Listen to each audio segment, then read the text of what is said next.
For over 20 years, he tried to recreate the traumatic event he had witnessed in his youth, using boys from the children's club he ran. Most disturbing of all, he meticulously documented nearly everything he did.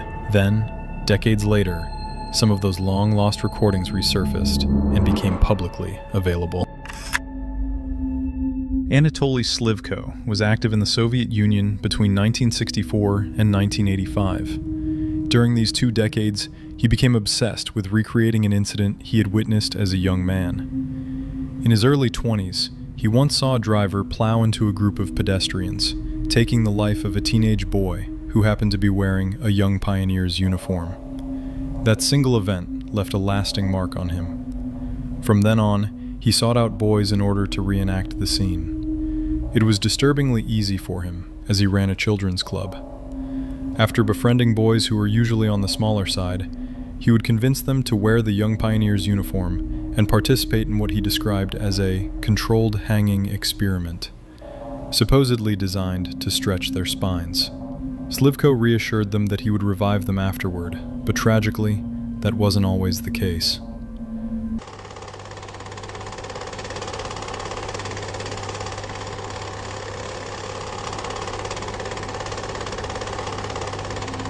Over the years, his actions resulted in the deaths of 7 boys, although he carried out these so-called experiments on 43 in total. Incredibly, 36 of them were revived. Throughout this time, he obsessively filmed and photographed his disturbing sessions, developing the footage himself in a home laboratory. The recordings and photos later served as chilling evidence of the extent of his actions. Some of this disturbing material was even broadcast on television and featured in various documentary programs, shocking the public and revealing just how far his obsession had gone. In 1989, Slivko was finally arrested. Soon after, he was sentenced and executed for his crimes, bringing a grim end to one of the Soviet Union's most unsettling cases. For many, his death was seen as the only fitting conclusion for someone who had caused so much tragedy. A concerned anonymous user uploaded this recording from a TikTok live stream to the internet. TikTok Shop live streams are one of the platform's key features, allowing sellers to showcase products in real time. Anyone can join a stream, learn more about an item, read reviews, and even purchase it with just a few clicks. But in the case of one particular handbag, users came across a deeply disturbing review. The review was filmed in a dark room and was deleted shortly after it was posted. Fortunately, one viewer managed to screen record it before it disappeared. This is our 15 inches, okay? 15 inches toter bag, and well, it's a perfect.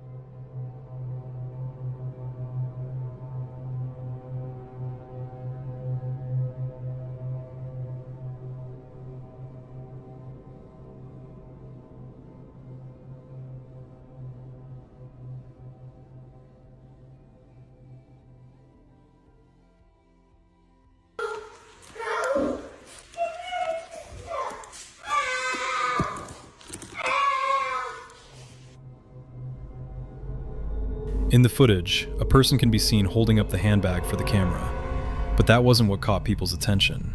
In the background, the sound of a child screaming, what many described as a cry for help, can be heard clearly. Meanwhile, the written review itself appeared completely ordinary, simply praising the bag for how spacious it was. What made the situation even stranger was that the seller replied to the review without acknowledging anything unusual about the video. The recording quickly spread across the internet, prompting concerned users to flood the seller's page with comments. Some later claimed they had reported the video to law enforcement, and an official statement regarding the incident was eventually released. At first, many assumed it was nothing more than a sick prank, but that raises an obvious question. If it really was a hoax, why post it as a review for an obscure product, effectively burying it among thousands of other reviews? To this day, there's no definitive answer, and if new information ever comes to light, it could completely change our understanding of what was really happening in that video. This next recording was reportedly found on an old camera near an abandoned house deep in the woods. However, its origin has never been verified, making it impossible to confirm whether the footage is authentic. In the video, the person behind the camera comes across an abandoned house in the middle of the forest, but moments later, something even stranger grabs their attention.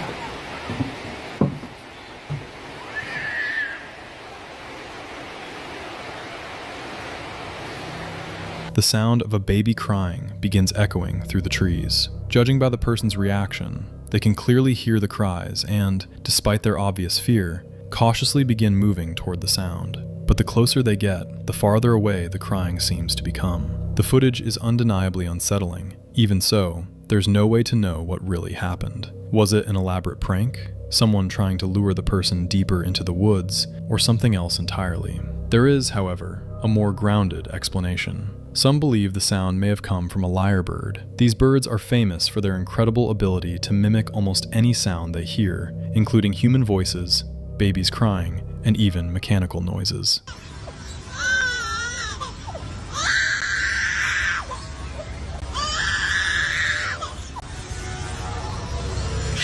Whatever the explanation, most people would probably think twice before following the sound of a crying baby through the woods toward an abandoned building in the middle of nowhere.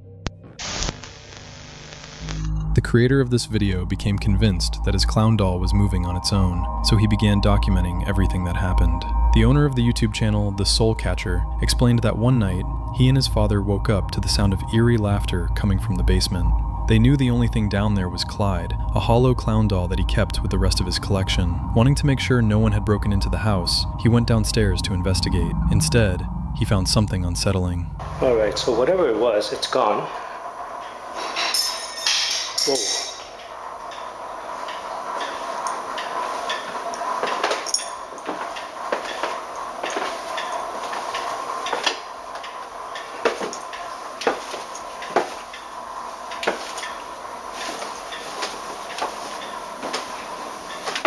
Oh, no way.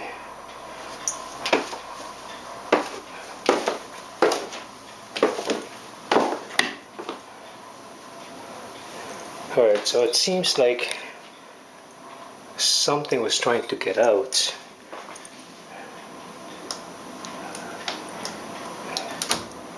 Yeah, something was definitely trying to get out.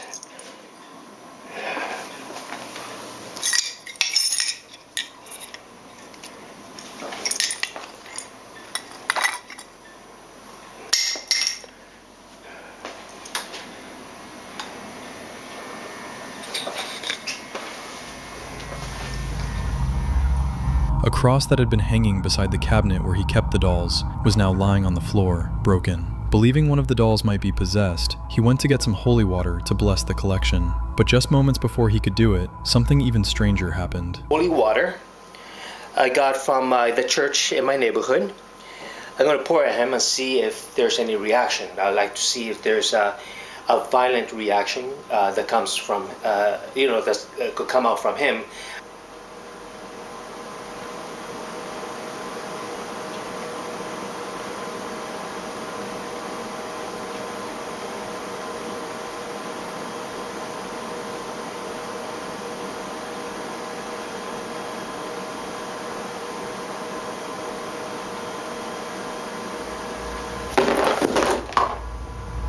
According to him, Clyde suddenly tipped forward, knocking over the bottle of holy water. The next morning, he noticed a strange bruise on his arm that he believed matched the shape of Clyde's hand. And if you look at his hand, compared to my bruise, you notice it's the same size. So, yeah, it was definitely him, I'm pretty sure. From that point on, he began closely monitoring the doll and claims he caught it moving several times on camera. In some clips, the doll appears to stare directly into the lens. In others, it seems to move one of its hands. So what really happened? Was he so convinced that the paranormal was real that he began seeing ordinary events as something supernatural? Or did his growing obsession with the doll slowly begin to warp his perception of reality? According to the story behind this lost footage, in 2010, two brothers headed into one of the most remote and hard-to-reach areas near their home. Armed with nothing but a camera and a knife, they went into the woods that night in search of wildlife. But what they ended up capturing sent them running in terror. Their destination was an abandoned railroad bridge that almost no one ever visited. That was exactly why they chose it, far from people. They believed they had a much better chance of encountering wild animals. As they moved deeper into the darkness, lighting their way with only a flashlight, they suddenly heard a strange sound. But other than that, it's pretty remote. This is an abandoned train bridge.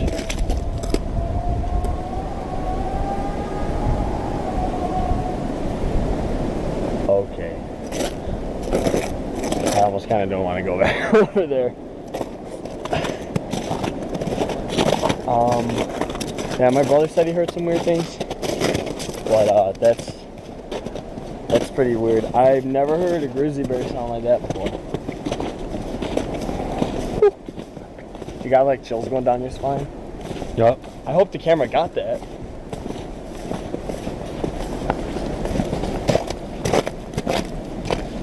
Technically, this train bridge is trespassing, so no one comes by here anymore. So we come here late at night, search for animals, stuff like that. But there's no people back here.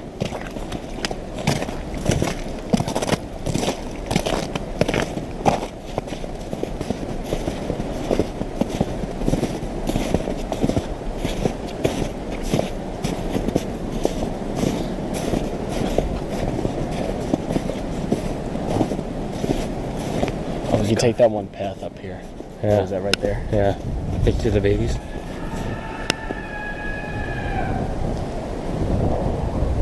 Oh, baby. Okay, I don't even want to go. I don't even want to. What the hell was that?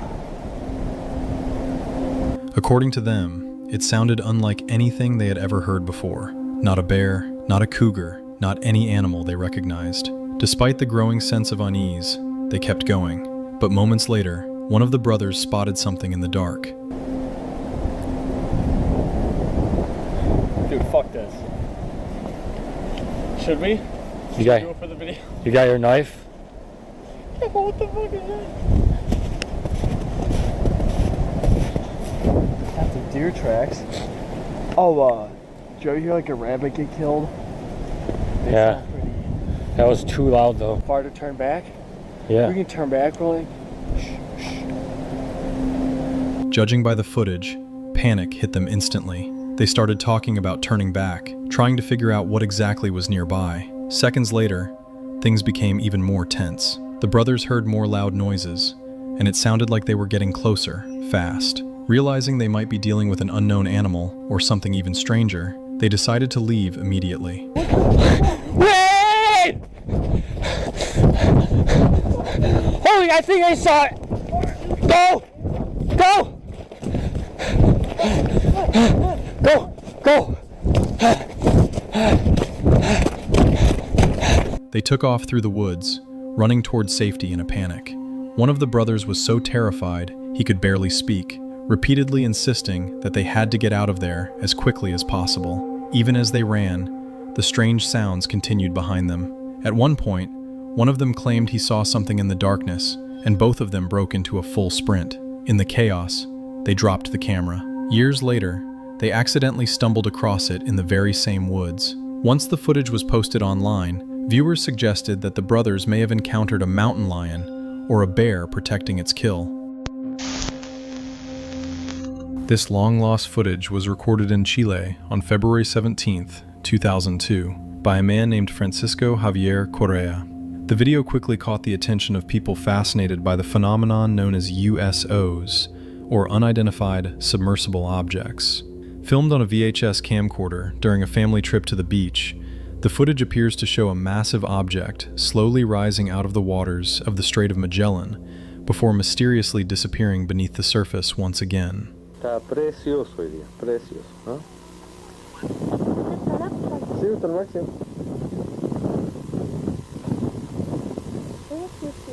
No, es un espejismo que vimos. ¿Cómo apareció de repente? No sé. No se aprecia lo que es ya. No. Es algo raro que vemos ahí, pero no se aprecia qué es lo que es. Pero, ¿tenemos no hay? Ahí subió ya. As the family enjoys their day by the shore, the camera unexpectedly captures what looks like a huge metallic object emerging from the sea. According to the man filming, it was far too large and unusual to be an ordinary submarine. Its immense size, strange coloration, and unusual behavior immediately stood out. However, there may be a far more ordinary explanation. Some researchers believe the object could have been the result of a rare atmospheric phenomenon caused by the refraction of light over the ocean. Under certain weather conditions, superior mirages can dramatically distort objects beyond the horizon, creating the illusion of enormous structures, or even entire objects, appearing to rise straight out of the sea. On February 25, 2022, 5 divers were sent into a decompression chamber deep beneath the ocean's surface at the Paria Full Tracing Company. Faisal Kurban, Kazim Ali Jr., Hisha Nagasar, Yusuf Henry, and Christopher Boudram were carrying out maintenance work to attach a riser to a pipe connected to an underwater oil pipeline. Kazim Ali was equipped with a GoPro camera, the footage from which can be seen in this video. During the operation, a sudden pressure drop occurred, triggering a physical phenomenon known as Delta P. Delta P is a well-known hazard in the diving and underwater industry. It occurs when the pressure in one space differs so greatly from the pressure in another that it creates an extremely powerful suction force, one that can trap or even kill. The divers were instantly pulled into the pipeline and swept vertically downward through it, then carried along a horizontal stretch for some distance.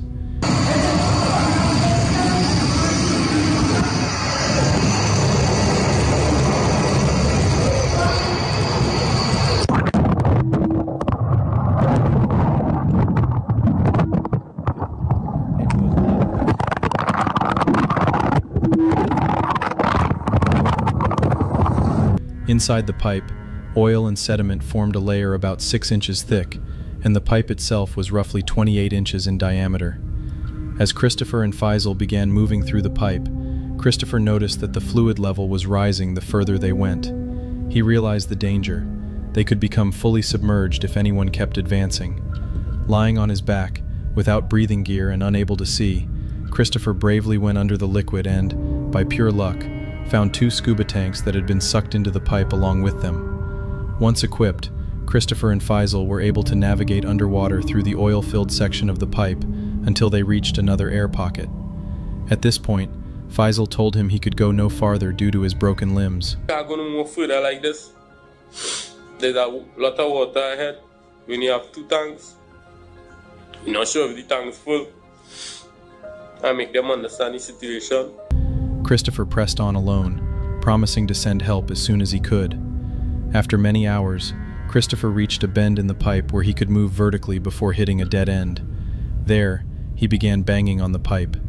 A diver outside heard the sound, and the upper section of the pipe was opened, allowing Christopher to be rescued. He told those on the surface that the other divers were trapped a short distance below and were still alive, urging them to mount a rescue.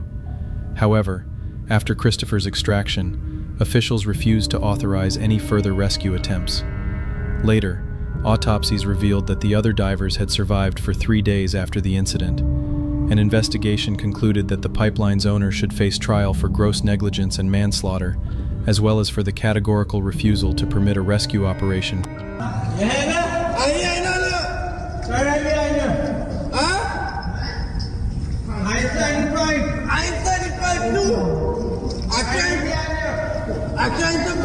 An investigation concluded that the pipeline's owner should face trial for gross negligence and manslaughter, as well as for the categorical refusal to permit a rescue operation for the trapped divers. The camera containing this footage was later found at the bottom of the pipe. In October 2015, a man in Japan was live streaming from his apartment to just a handful of viewers. His room was cluttered with books, stacks of paper, and cardboard boxes. That day, he decided to show off a new lighter he had recently bought and demonstrate how it worked. The problem was, everything around him was highly flammable. Paper, cardboard, and plastic bags were scattered all over the room. To make matters worse, he accidentally spilled some lighter fluid nearby. It was the perfect setup for a disaster. And disaster came almost immediately.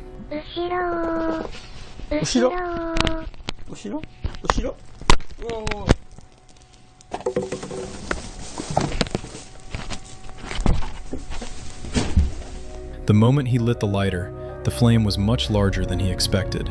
It flared up right in his hands. Startled, he tossed the burning lighter into a nearby plastic bag. The bag was filled with paper and caught fire almost instantly. At first, he didn't even notice. He continued fiddling with the lighter while, behind him, the fire was already beginning to spread. But everyone watching the live stream could see exactly what was happening. The streamer had enabled a text-to-speech feature that automatically read chat messages out loud.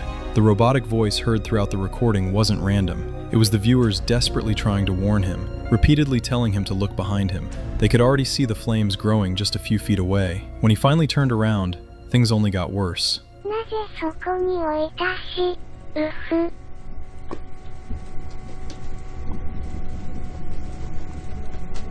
やばない。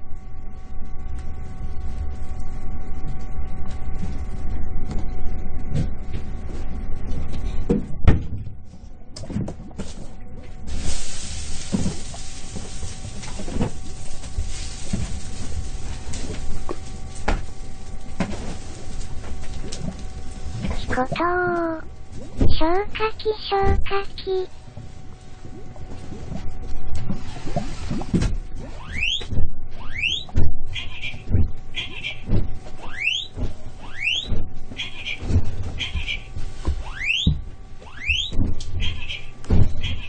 服濡らしてかぶせなさい。Instead of immediately grabbing more water or calling the fire department, he tried to put out the flames by smothering them with a cardboard box. Unsurprisingly, that only fed the fire with more fuel. He then threw a small amount of water on it, but by then it was already too late. As he frantically rushed around the room, precious minutes slipped away and the fire continued to grow. Before long, the flames had engulfed nearly the entire apartment. Viewers in the chat couldn't believe what they were watching, repeatedly asking why he still hadn't called the fire department.